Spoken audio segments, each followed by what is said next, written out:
An accused terrorist sitting inside an Oklahoma City courtroom today. A judge ruling he is not leaving custody anytime soon. The FBI arrested Nasser Ahmed Tawhidi earlier this month for allegedly planning an Election Day terror attack. And today, the 27-year-old in handcuffs in the Oklahoma City federal courthouse. FBI agents testified that the plot and what Tawhidi told them in hours-long conversations.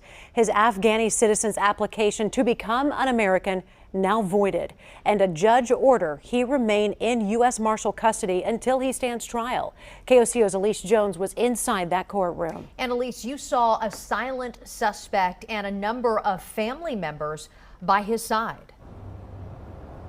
Tawhidi walked in that courtroom today handcuffed in a t-shirt, not in a jumpsuit. Now, he didn't have a lot of emotions. He was really sitting there straight-faced, but like you said, his family was there, and they were emotional in a room full of people, including journalists, attorneys, and FBI agents watching this case unfold. Since the tragic incidents of 1995, to my knowledge, there have been very few, if any, true terrorism-related cases. That's what makes this one, so high profile and so big in Oklahoma City. Dozens of people packed the federal courthouse Wednesday as Nasser Ahmed Tawhidi appeared before a judge. OKC attorney Ed Blau says it's a one-of-a-kind case that all eyes will be on. The federal courthouse in Oklahoma City isn't a place where there are usually super high profile cases, terrorism cases, big international cases. This is unusual in those respects. A special agent for the FBI took the stand, claiming Tawhidi confessed there was an ISIS-backed attack planned for Election Day, and he'd do whatever ISIS told him to.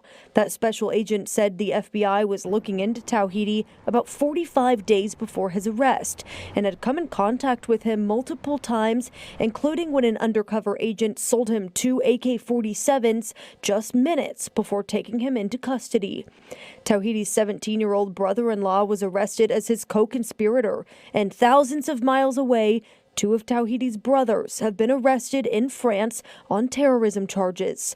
The federal judge said this case carries weight to protect the public, and there is enough evidence for a trial, but today doesn't prove his guilt or innocence. She said until trial, Tawhidi will stay in custody of the U.S. Marshals. Given the seriousness of the charges against the defendant and given seemingly the weight of the evidence, it would have been shocking if the judge had allowed the defendant to be released pending trial. Now, leading up to Tawhidi's arrest 10 days ago, he was working as a mechanic in Oklahoma City. Officials today say that he also worked as an Uber or a Lyft driver, one of those rideshare services. They also said that years ago he worked as a security guard on the U.S. Eagle military base in Afghanistan. Reporting live, Elise Jones, KOCO 5 News.